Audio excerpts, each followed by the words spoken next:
Here's what I wish I knew before becoming a project manager. I've been a project manager in IT for more than 8 years. I've managed projects ranging from $100,000 to $40 million.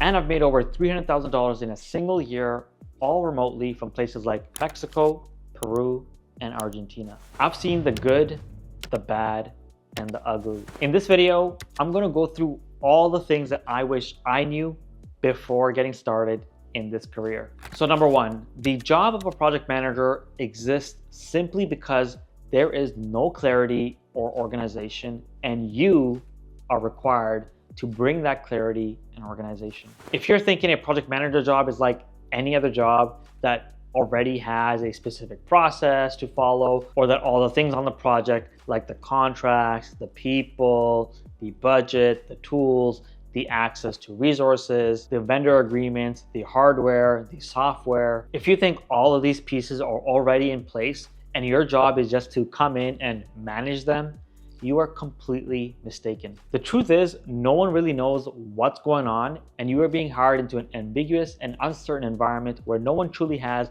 the full picture yet of what needs to happen. They may just know at a high level that, okay, we need to do X, and X could be anything. It could be we need to launch a new application. It could be we need to upgrade servers. It could be we need to improve our processes. It could be anything. And so the value that you bring as a project manager is making sense of everything quickly. And you make sense of it by organizing everything on paper or in Excel, thinking through things that need to get done on this project so that it would be successful, and then actually executing on these things so that they actually start to happen. And then finally, tracking statuses so you don't lose sight of where things are. And trust me, you as a project manager will be juggling a lot of stuff simultaneously. Oh, we need to make sure that we hire a developer by X date. Oh, we need to make sure that the security team is notified that we need a security review done before we can launch the application. Oh, we need to make sure that we get a contract in place with the external validation team. Oh, we need to make sure that our internal stakeholders are notified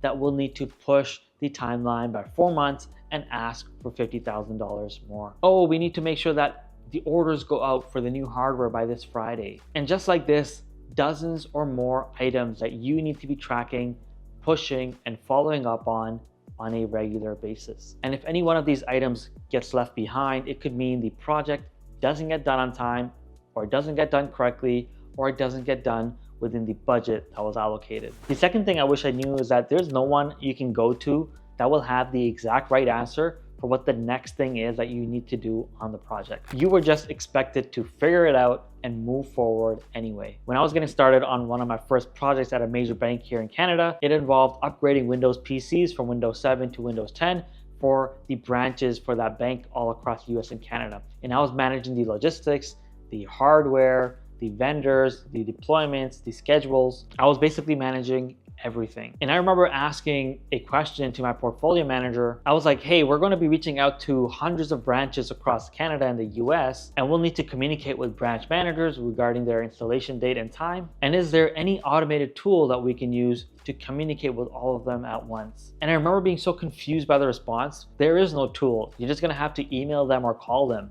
So what I actually ended up doing was creating a script in Excel using macros and VBA to automate sending emails to all the branch managers regarding their installation date and time.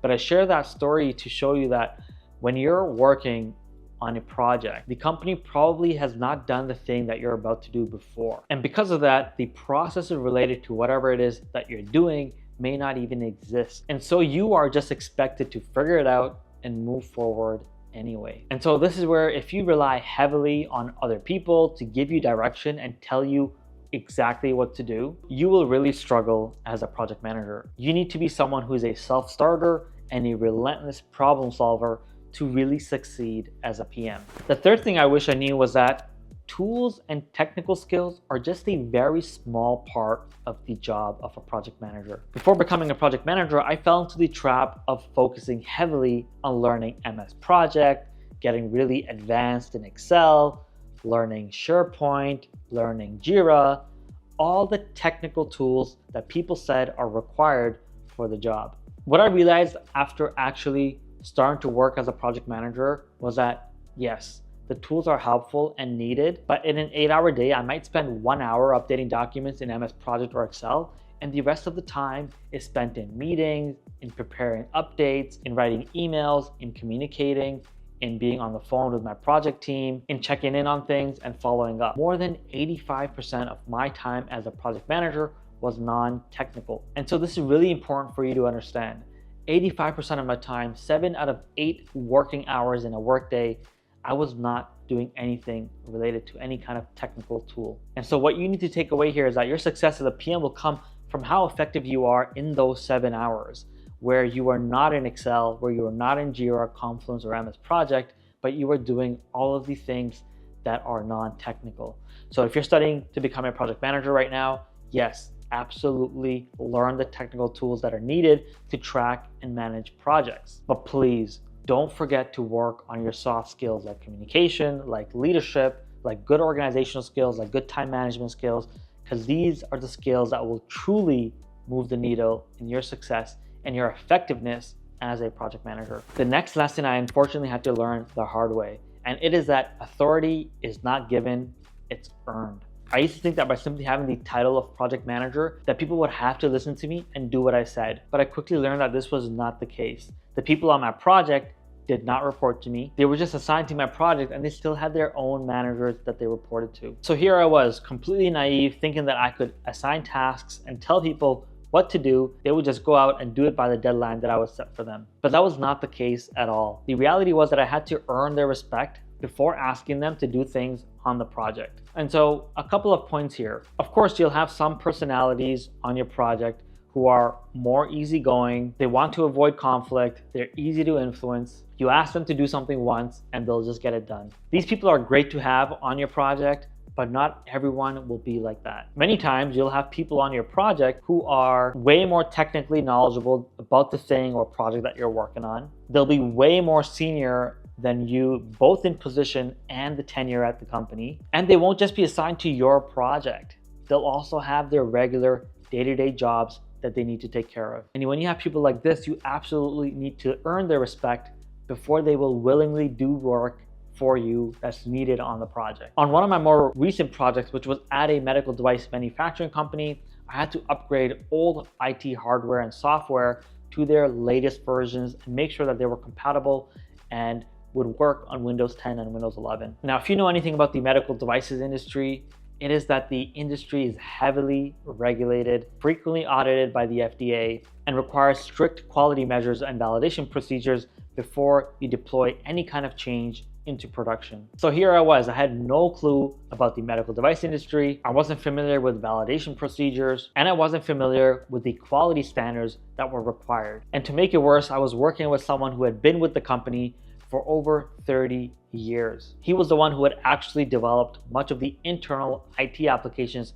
at the company. And now I had to work with him to get those same applications updated. It was extremely difficult at first to get him to update and test anything. What changed everything, however, was me actually learning more about the company's quality processes, involving the quality team and making sure that the changes we were about to make would thoroughly be validated and qualified before we released anything out to production. Now, what that conveyed to the 30-year-old vet on my project was that I wasn't just some guy saying, hey, do this or do that. I was someone who was willing to get into the weeds, someone who's willing to learn how things worked and learn the environment that we were working in. I wasn't just writing tasks on a piece of paper and attaching deadlines. And so by learning how things worked and how the changes impacted other teams, and by speaking the same language as those that had been in the company for years, I was able to ask better questions and get better results. I became someone he saw as part of the team and not just some random guy telling them what to do. So the two main takeaways here are, number one, don't expect people to just do what you say. You have to earn their respect first. And number two, the fastest way to earn that respect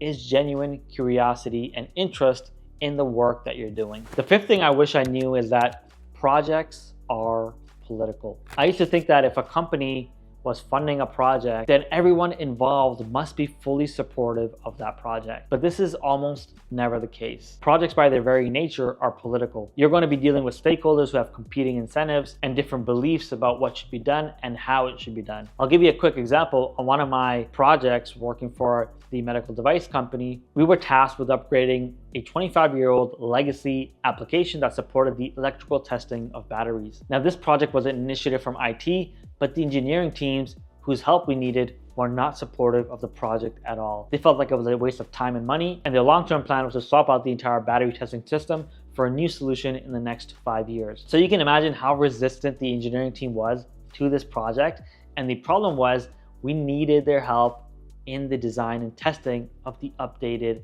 software. IT simply could not do it alone. And so as the project manager, I had to navigate the internal political commentary on the project. And I had to make sure that both IT and engineering teams' concerns were always addressed. I had to keep both teams updated and aware of why we were doing what we were doing. And I had to really emphasize the benefits that the project would bring during the project itself. So just be prepared before becoming a project manager to be politically savvy, to know how to manage different stakeholders and expectations, and how to frame the narrative about your projects so you don't lose control. Simply put, be ready for internal politics. Number 6, you are always in the hot seat as a project manager. If something goes wrong, it doesn't matter whether it was your fault or someone else's fault, you are accountable. Leadership, sponsors, stakeholders, they're not going to ask your team what happened. They're going to ask you. Early on one of my projects at a major bank, we missed sending the required hardware to the branch. And the technician showed up for the install, but wasn't able to get anything done because there was no hardware. And so this resulted in wasted time at the branch, wasted money because we still had to pay our installation guy, and it just looked really bad on the project. And so eventually leadership found out, and I was asked what happened by the sponsor, and I tried to give the excuse that, hey, one of the coordinators on my team forgot to send out the shipment request. And that was a big mistake on my part. The sponsor was not buying it. He didn't care that someone else didn't complete one of their tasks. The expectation was that I, as the project manager, would make sure that everyone was doing what needed to get done in order to deliver on the project. And so once I learned this lesson, that success of the project ultimately is the responsibility of the project manager and that the PM is the one that is accountable, I began approaching my projects differently. I no longer saw it as an option that if someone doesn't do their part, that I could just simply say, oh, John didn't do X, or oh, Mark hasn't done Y, and that's why the projects later are not getting delivered. I started to assume complete responsibility over all my projects. And if I noticed that things were not getting done or that things were getting missed, then I immediately started to escalate these internally and make sure that stakeholders were aware of what was going on. And at the same time, I would try to get ahead of the problem rather than stakeholders finding out from somewhere else. So be prepared as a PM to always be on the hot seat. You will have to own the outcome of the project, whether good or bad. And leadership will not go and ask people on your team why X happened or why X didn't happen. They will only come to you as a project manager. So you better have a good answer. The last thing I wish I knew is that imposter syndrome never truly fades away. And the reason is quite simple. Every project that you are put on will be new and unique in some way, meaning that you will likely not have done that exact same thing before. And so even though I've been a project manager for 8+ years, even though I've worked across multiple different industries, even though I've managed projects ranging from hundreds of thousands of dollars to $40 million in budget, each time I'm handed a new project, it's still a little scary. It's like, oh my God, what is this thing? I've never done this before. I don't understand this technology. I don't understand this system. I have no idea how this industry works. I have no idea who these people are. I have no idea what these regulations mean. And all these thoughts just flow through my mind anytime when I'm given a new project. And what I want you to take away here is that the imposter syndrome never really goes away, no matter how many projects you've done. So just be ready to embrace uncertainty, be ready to embrace the feeling of discomfort, and be ready for embracing the feeling of not knowing what you're doing, because I can assure you that these feelings will inevitably come up. But at the same time, you need to feel confident in your ability to figure things out and create clarity and structure where there is none, which, if you recall, were the first 2 points in this video. So if you can lean in on your ability to problem solve and your ability to keep moving forward despite the challenges, you'll be able to keep your imposter syndrome at bay. Just remind yourself that what you're feeling is completely normal and natural, and that if the project feels too easy and doesn't scare you, then what that means is that you're probably not challenging yourself enough. And at the same time, you're probably not going to learn and grow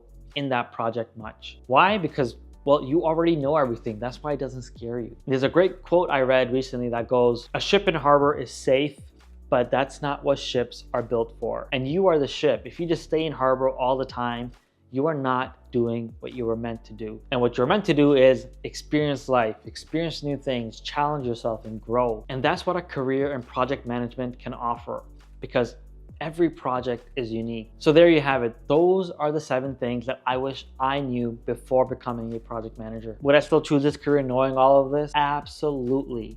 The pay, the flexibility, the remote opportunities, and the job satisfaction that you get from delivering projects successfully far outweigh the challenges. Now, if you're serious about becoming a project manager, I'd love to invite you to join my community of over 1,000 plus aspiring project managers, where I show you the behind the scenes of how projects actually get managed from start to finish. And we prepare you for a long-term successful career in project management with all the tools, training, and support that I wish I had when I was just getting started. Just imagine yourself in 30 days, you could feel ready to start taking on big projects yourself. How would that make you feel? So click the link below, join my community, and I'll see you inside. And if nothing else, like and subscribe to this video, and good luck.